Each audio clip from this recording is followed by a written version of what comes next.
Migraine, భుజం నొప్పి, నడుం నొప్పి, మోకాలు నొప్పికి నిజమైన పరిష్కారం ప్రాణ పెయిన్ క్లినిక్ లో. నమస్తే రామ్ గారు. నమస్తే జయ. ఏదైనా వెరైటీ కథ చెప్పండి. ఓ ఊళ్ళోనట ఒక యాదవుల కుటుంబం ఉండేది. 300-400 మేకలు గొర్రెలు ఉండేవి వాళ్ళకి జీవాలు. అయితే దాంతో ఏదో నడుస్తూ ఉంటుంది వీళ్ళకి. 300-400 ఏదో స్లోగా నడిచేది వాళ్ళ బండి. ఆ ఊళ్ళో ఒకళ్ళు ఎవరో వీళ్ళకి ఒక 30 ఎకరం అంటే ఇంచుమించుగా ఒక కుంట పొలాన్ని ఇచ్చారు కొన్ని మేకలకి బదులుగా. ఇస్తే సరే ఏదో సుమారైన కొండ్ర, అది అంత బాగా ఓహో అనే పంట కాదు. జొన్నలు వేసేవాళ్ళు, ఏదో పండేది. వీళ్ళ రొట్ల వరకు సరిపోయేది, పెద్ద పంట గింట ఏం లేదు. కాలక్రమాన ఈ రైతు మన ఆయనకి, యాదవుల ఆయనకి కళ్ళు పోయినాయి. కళ్ళు పోయేసరికల్లా ఒక కొడుకున్నాడు, ఓ 19-20 ఏళ్ళ వాడు. వాడికి అప్పచెప్పాడు. వాడు ఆ మేకలు కాసుకోవటము, ఈ చూడటము ఏదో చేసేవాడు. కాలక్రమాన మేకలు తరిగిపోయినాయి, ఈ జొన్నలే వీళ్ళకి ఆధారంగా ఉన్నాయి. అయితే ఒకనాడు ఏమైంది, వీడి జొన్న పంట చేలో ఉన్నాడు. ఆ చేను దగ్గర ఏదో పనిచేస్తుంటే లక్ష్మీదేవులు, అష్టలక్ష్ములు ఉన్నారు కదా మనకి, ధనలక్ష్మి, ధాన్యలక్ష్మి, ధైర్యలక్ష్మి, ముగ్గురు నడిచేస్తున్నారు అక్కడి నుంచి. అప్పుడప్పుడు లక్ష్మీదేవులు ఏమిటో అలా నడుస్తారు కథల్లో, ఎందుకో మరి అడక్కండి నన్ను, కథలో అలాగే ఉంటుంది. అయితే ఈ వస్తూ ఉంటే వాదించుకుంటున్నారు, నేను గొప్ప అంటే నేను గొప్ప, నేను ఎవడింట్లో ప్రవేశిస్తే వాడికి అదే పంటే పంట, నేను వచ్చాకే నువ్వు వస్తావు తెలుసా అని ధనలక్ష్మి ధాన్యలక్ష్మి అనుకుంటున్నారు. ధాన్యలక్ష్మి ప్రవేశించింది, బోళ్ళు ధాన్యం వస్తుంది. తర్వాత ప్రవేశించేది ఎవరు? ధనలక్ష్మి. ధాన్యం బాగా వస్తే అదే కదా ధనం. నువ్వు వస్తే నువ్వు ఓ దానివే వస్తావు, నేను వస్తే నువ్వు కూడా వస్తావు అని మాట్లాడుకుంటుంటే ధైర్యలక్ష్మి అంది, బాగానే ఉంది, ఏ లక్ష్మి వచ్చినా సరే నేనుంటేనే, ఎవరు వచ్చినా సరే నేనున్నవాడి జీవితమే జీవితం, ధైర్యం లేనివాడి జీవితం జీవితమే కాదు అసలు అనేసరికల్లా ధనలక్ష్మి అంది, ఏముంది, నేను ఒక మూటలాగా అయ్యి ఇక్కడ పడి ఉంటా, వాడు చూసి నన్ను తీసుకుంటాడు, వాడి జీవితం మార్చేస్తానని అని ఒక బంగారు మూట విసిరేసింది ఆవిడ. ధాన్యలక్ష్మి అంది, ఇదేమిటి, నేను ఈ చేలో ప్రవేశించానంటే అప్పుడు వస్తుంది, వాడు అదే చూసుకుంటాడు నిన్ను చూడని ఆవిడేం చేసింది, చేలోకి ప్రవేశించేసింది. ధాన్యలక్ష్మి ప్రవేశించంగానే ఏదో సుమారుగా 7 ఏమంటారంటే పాడుకొట్లాడుకుంటూ ఉన్నటువంటిది ఈ జొన్న చేను రయ్యమని విరిసిపోయి ఒకేసారి జొన్నలు ఇంతంతలా కంకులు వచ్చేసినాయి. నిండుగా పిప్పళ్ళ బస్తాలాగా జొన్నలు కూరేసినట్టు వస్తాయి కదా, కంకులు వస్తాయి జొన్నలు. చూసేసరికి సడన్ గా చేలో వచ్చిన మార్పు చూసేసరికి కుర్రాడు నిర్ఘాంతపోయాడు. అంతకుముందు వాడికి ధైర్యలక్ష్మి గుండెల్లో ఒక చోట నలకంత చోటు ఉండేది. ఆవిడ ఏం చేసింది, అక్కడి నుంచి దిగి నెత్తెక్కేసింది. వాడు అయోమయం అంధకారం అయిపోయాడు. ధైర్యలక్ష్మి నెత్తెక్కితే కనపడితే ఉండదు, ధైర్యం ఎక్కడుండాలి, లోపల ఉండాలి. ఓ చుక్కలా ఉండేది, చుక్క కాస్త ఇంత మహమ్మారిగా మారి నెత్తి మీద ఎక్కి కూర్చుంది. హడిలిపోయాడు వీడు. ఆవిడ లేదు లోపల, ధైర్యం లేదు. ఏమిటో ఇది చూద్దామనుకోలే, వాడు పరిగెత్తుకుంటూ ఇంటికి వెళ్ళిపోదామనుకున్నాడు. అంతకుముందే వాడికి ఒక స్నేహితుడైన అంధుల కుర్రవాడు, అంధుడు ఒక కుర్రాడు, దివ్యచక్షువు, కళ్ళు లేనివాడు. వాడు ఈ గొర్రెలు మేకలు తోలటానికి వెళ్ళినప్పుడు మాట్లాడుకున్నారు వాళ్ళిద్దరు. కళ్ళు లేకుండా ఎలా నడుస్తావురా అని అడిగినప్పుడల్లా అది చాలా సులువేనని చెప్పాడు. వీడు ఇక్కడికి వెళ్దామనుకున్నవాడు పరిగెత్తుకుంటూ వెళ్ళొద్దు, కళ్ళు లేకుండా ఇంటికి వెళ్ళాలని ప్లాన్ చేసుకున్నా కదా అని కళ్ళు మూసుకొని నడిచి వెళ్ళటం మొదలుపెట్టాడు. మధ్యలో వచ్చింది ధనపు మూట. ఆ మూటని వాడు ముట్టుకోనే లేదు, కనపడలేదు. లేకపోతే ఈ మూట ఎవరిది ఏమిటని చూసినా డబ్బులు కనపడేవి. నడుచుకుంటూ పోయి వాళ్ళ నాన్నకి చెప్పాడు, నాన్న చేనంతా ఏదోగా అయిపోయింది, వాడికి పెద్ద పెద్ద కంకులు కాయటం అన్న మాటే వాడికి తెలీదు, ఏం చెయ్యాలో తెలియలే. సరే వాళ్ళ నాన్న అన్నాడు, ఏం చేస్తానరా నాయన, నాకు కళ్ళు కనపడవు, చేసేదేముంది, ఏదో ఒక రకంగా అమ్ముకుని బతుకుదాము అని చెప్పాడు. కుర్రాడు మళ్ళీ నాన్నకి చెప్పేసి వెనక్కి వస్తుంటే ఒక వ్యాపారస్తుడు ఒక ఆయన ఆ దారిని పోతూ అక్కడ నిలబడి ఆ జొన్నక చేలోకే చూస్తున్నాడు. చూస్తుంటే కుర్రాడు ఏంటండి చూస్తున్నారు అన్నాడు. ఎవరిదిరా అబ్బాయి ఈ చేనంటే మాదేనండి అన్నాడు. ఏడుపు మొహం పెట్టుకుంది. వీడికి తెలియటల్లా ఆ కనపడేది అద్భుతమైన పంట అని వాడి బుర్రకెక్కలా అసలు. ఏదైనా సానుకూలంగా ఆలోచించాలంటే ధైర్యం కావాలి, ఆ ధైర్యం లేదు వీడికి. ఆవిడ నెత్తెక్కి కూర్చుంది అంతే. దాంతో ఆయన అన్నాడు, అమ్మేస్తావా అన్నాడు. ఎందుకు అమ్మేనండి, మొత్తం అమ్మేస్తానండి, పొలం కూడా అమ్మేస్తాను అన్నాడు.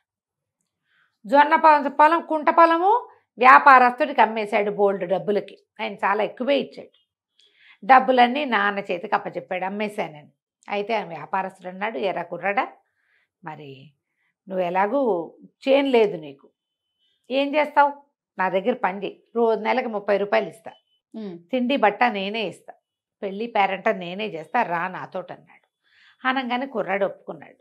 అనేసరికి వ్యాపారస్తుడు అన్నాడు, నాతో వచ్చేసి 30 రూపాయలు ఇస్తానంటే కుర్రాడికి పని ఏముంది ఇక్కడ, అంతేగా, మేకలు లేవు, పొలం లేదు, ఇక ఉండటం ఎందుకంటే డబ్బులు ఎలాగో నాన్న దగ్గరికి అప్పచెప్పా కదా అని ఆయన వెనకాల పడి వెళ్ళాడు. వెళ్తే అసలు ఆ జొన్నలు ఇంతంతలావు గింజ.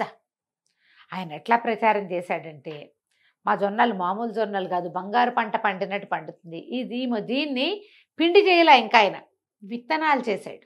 విత్తనంగా అమ్మితే బాగా పోతుంది కదా, ఓ ఊళ్ళో అమ్మేశాడు. ఇంకో ఊళ్ళో అసలు బస్తాల్లో కనబడుతున్న జొన్నలు చూస్తే జనాలు ఎగబడిపోయారు, ముత్యాల్లా ఉన్నాయి అవి. ఆ ఊరు రాజుగారికి ఏం చెప్పాడంటే, నాకు ఒక బండీడు జొన్నలు మీకు ఇచ్చేస్తా, బండి జొన్నలు ఇచ్చేస్తా, ఒక ఏనుగు అంబారీ తోటి సహా కావాలి నాకు, ఏనుగు అంబారీతో సహా.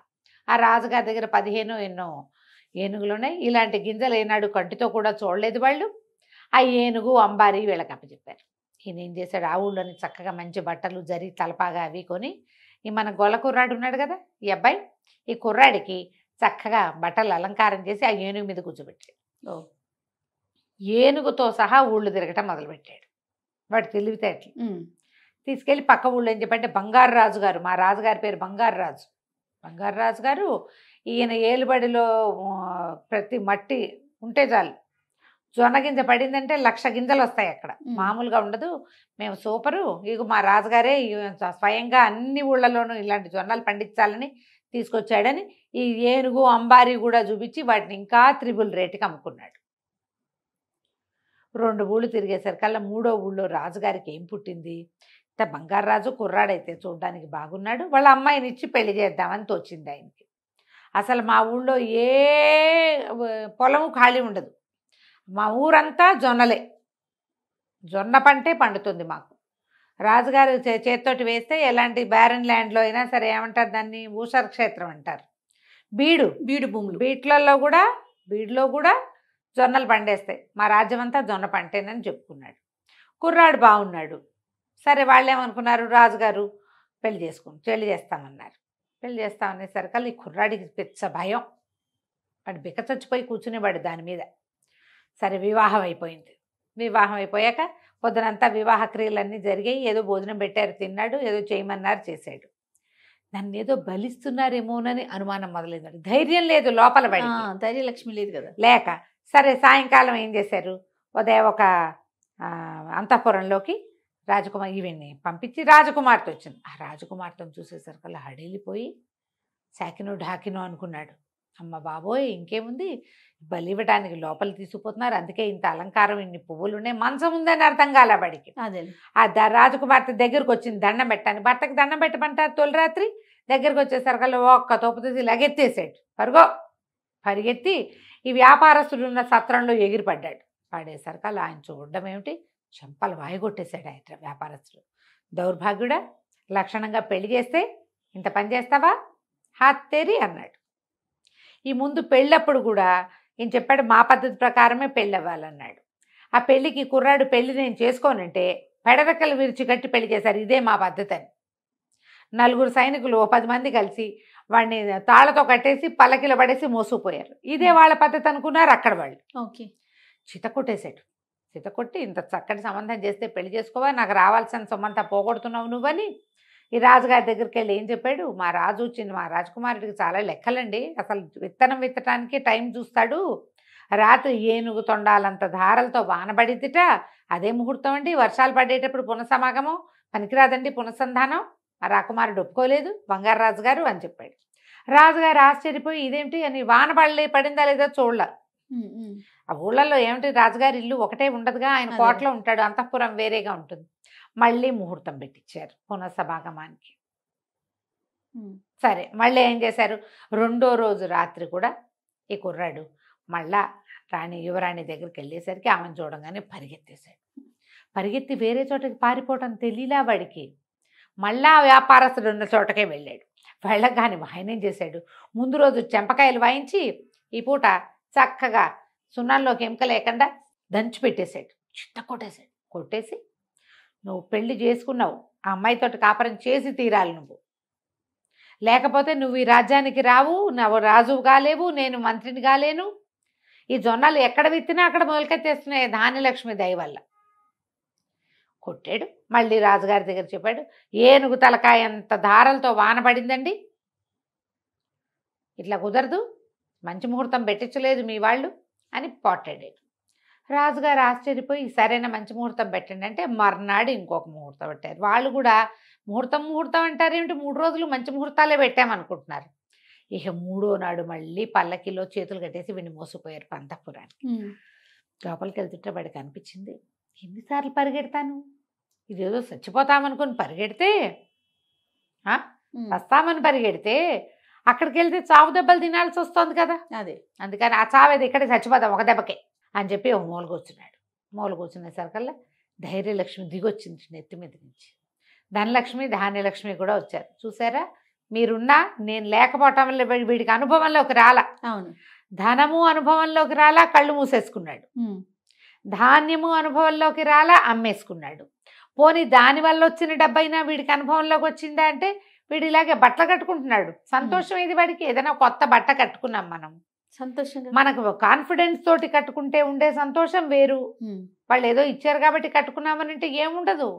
కాన్ఫిడెన్స్ లేకపోతే, వీడు ల్యాక్ ఆఫ్ కాన్ఫిడెన్స్తో బాధపడుతున్నాడు, అది నేను అని నెత్తి మీద నుంచి దిగి వాడి పక్కన నుంచునేసరికల్లా వీడు ఇంత లోపల అవతల నుంచి యువరాణి వచ్చింది.